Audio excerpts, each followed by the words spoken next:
They spent 2 days together. First, there was a touching meeting immediately after arrival.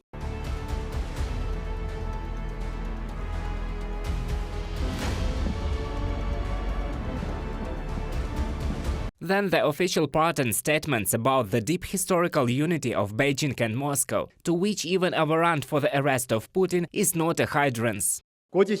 An international criminal court must take an objective and impartial position, respect the jurisdictional immunity available to the head of state under international law, reasonably perform its functions and powers in accordance with the law, interpret the apply international law in good faith, and avoid politicization and double standards.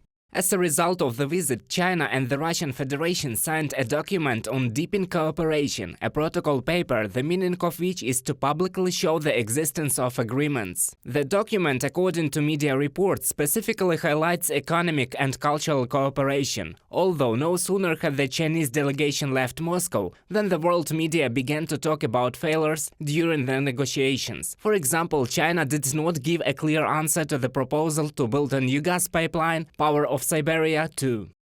But a joint statement after the talks said only that the parties involved in the pipeline, which Putin has called just before Xi's visit as the deal of the century, will make efforts to advance work on the study and approval of the pipeline. The English version of Xi's two statements issued after the meetings do not mention the pipeline, from a Reuters report.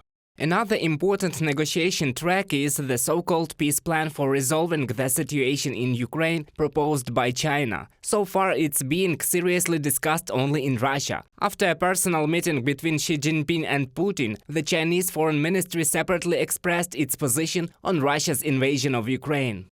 On the Ukrainian issue, the two sides believe that the purposes and principles of the United Nations Charter must be observed and international law must be respected. The Russian side speaks positively of China's objective and impartial position on the Ukrainian issue. The two sides oppose the practice by any country or group of countries to seek advantages in the military, political and other areas to the detriment of the legitimate security interests of other countries. The Russian side reaffirms its commitment to the resumption of peace talks as soon as possible, which China appreciates, from the message of the Ministry of Foreign Affairs of China on the official website.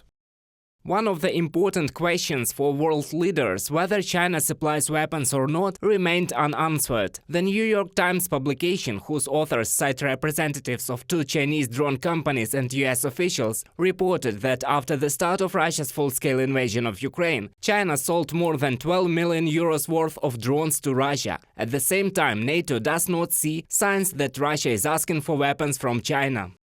We haven't seen any proof that China is delivering lethal weapons to Russia, but we have seen some signs that this has been a request from Russia, and that this is an issue that is considered in Beijing by the Chinese authorities, Jens Stoltenberg, NATO Secretary General, during a briefing in Brussels. NATO warned China against possible arms supply to Russia. In general, many analysts point out that China is one of the few pillars of the Russian Federation in the war with Ukraine, and the countries of the West are doing everything to make this support collapse sooner or later. Reported by Roman Smoler, Bogdan Maksimets, UATV News.